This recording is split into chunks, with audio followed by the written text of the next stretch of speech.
Hello friends, welcome to your channel catalyst Soni and this is Soni Singh. Friends, आज मैं आप लोग के लिए जो वीडियो लेकर के आई हूँ वो डेफिनेटली आपके ब्रूनर थ्योरी से ही है।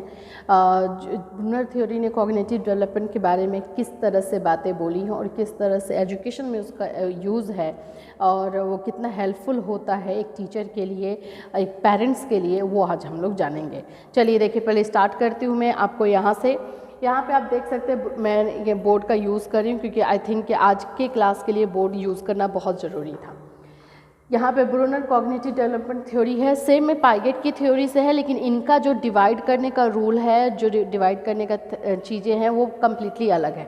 यहाँ पे आप देखिए इन्होंने यूज़ किया है तीन पार्ट को। इन्होंने बोला है कि 3 पार्ट में ही बच्चों को समझाया जा सकता है और इस तरह से उनका कॉग्निटिव जो है वो डेवलपमेंट होता है। सबसे पहले में आप देख सकते हैं कि यहाँ पे है इनएक्टिव मेथड। इनएक्टिव जो एज होता है बच्चों का, इनएक्टिव एज को सक्रियता एज भी बताया है ब्रूनर ने। उन्होंने बोला है कि 0 से 2 साल तक के बच्चों का जो है ये इनएक्टिव जो है वो एज होता है। इसमें बच्चे प्ले के माध्यम से सीखते हैं, वो खेल खेल में सीखते हैं, लेकिन सीखते हैं इसमें उनके जो कॉग्निटिव डेवलपमेंट की चीज़ें होती हैं, अगर बोले फिजिकली तो डेवलप होते ही हैं, लेकिन कॉग्निटिव वाइज भी, संज्ञानात्मक वाइज भी बहुत ज़्यादा डेवलप होते हैं। तो इसमें इनएक्टिव सक्रियता, इसमें ज़्यादा से ज़्यादा प्ले के माध्यम से, गेम के माध्यम से वो सीखते हैं और बहुत सारी चीज़ें आप देखेंगे कि अगर उनको खेल खेल में कुछ आप सिखाते हैं तो उनके लिए वो पूरा लाइफ लॉन्ग बन के रह जाता है, क्योंकि उनके माइंड में वो छप जाता है। तो ये चीज़ें जो हैं वो 0 से 2 साल इनएक्टिव जो स्टेज है उसके लिए है। फिर सेकेंड स्टेज इन्होंने बताया आइकॉनिक स्टेज। आइकॉनिक स्टेज में उन्होंने बोला है कि बच्चे यहाँ पे ना इमेजिनरी बहुत हो जाते हैं। इमेजिनरी मतलब अपनी ख्याली दुनिया बनाना। आपको अगर याद हो तो आपको पता हो कि पाइगेट ने भी, पियाजे ने भी यही बात बोली थी, इस एज में बच्चे सेल्फ सेंटर्ड हो जाते हैं और उनको परियों की कहानी, ये इमेजिनेशन वाला जो टाइम होता है वो ज़्यादा अच्छा लगता है। तो यही बात ब्रूनर ने भी बोली है।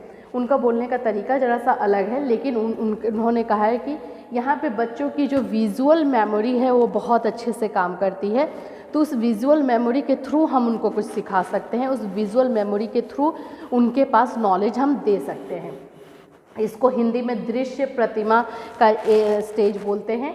इनका स्टेज जो होता है, बच्चों का जो स्टेज होता है 2 से 7 साल तक में होता है। ये बहुत एक्टिव रहते हैं, इमेजिनरी, इनका इमेजिनेशन पावर बहुत स्ट्रांग होता है और हर चीज़ें ये इमेज करके ही सीखते हैं और बहुत अच्छे तरीके से, मतलब वो भी लॉन्ग लास्टिंग होता है अगर उस तरह से वो सीखे तो यहाँ पे ब्रूनर ने बोला कि अगर हमें कुछ भी इन एज के बच्चों को सिखाना है तो हम लोग को उनकी विजुअल मेमोरी का यूज़ करना चाहिए, क्योंकि यहाँ पर इस एज में बच्चों की विजुअल मेमोरी जो है बहुत स्ट्रांग होती है। तीसरा पार्ट जो उन्होंने लास्ट बताया है वो सिंबॉलिक है। सिंबॉलिक एज जो है बच्चों का उन्होंने बताया 8 साल से 18 साल तक। उनका बस 3 पार्ट में ही डिवाइड किया। वो बोले कि 3 पार्ट में ही हम बच्चों को समझ भी जाएंगे और जो उनको समझाना है उनके एज के अकॉर्डिंग हम समझा भी सकते हैं। तो इन्हें 8 साल से 18 साल में इन्होंने बताया सांकेतिक विधि, जिसको सिंबॉलिक बोलते हैं।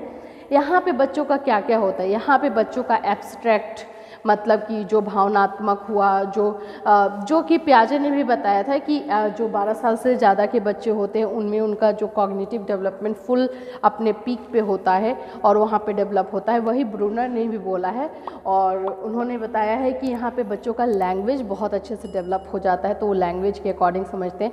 आप जो बोल रहे हैं, जो बताना चाहते हैं, वो लैंग्वेज के थ्रू समझते हैं और बाकी लोगों को भी समझाते हैं। तो यहाँ पे ब्रूनर की जो थ्योरी है ये किस तरह से यूज़फुल है, क्योंकि इन्होंने ज़्यादा लेंदी कुछ भी नहीं लिया है, बहुत क्लियर कट रखा है और क्लियर कट रखते हुए उन्होंने बता दिया कि कैसे हम बच्चों को समझें और उनका जो है अच्छे से अच्छा डेवलपमेंट हो सके। हम अगर इन चीज़ों को फॉलो नहीं करते हैं तो बच्चे का डेवलपमेंट उनके कैपेबिलिटी, एबिलिटी के अकॉर्डिंग नहीं होगा, लेकिन ब्रूनर ने कहा कि अगर हम इसको फॉलो करते हैं तो फुल्ली उनका डेवलपमेंट उनके एबिलिटी के अकॉर्डिंग होगा, जो कि सच है। ब्रूनर की थ्योरी को बहुत लोगों ने सराहा है, क्योंकि ये बहुत ही सिंपल एंड यूज़फुल है, जो कि टीचर्स एंड पेरेंट्स के लिए बहुत ही यूज़फुल रहा है।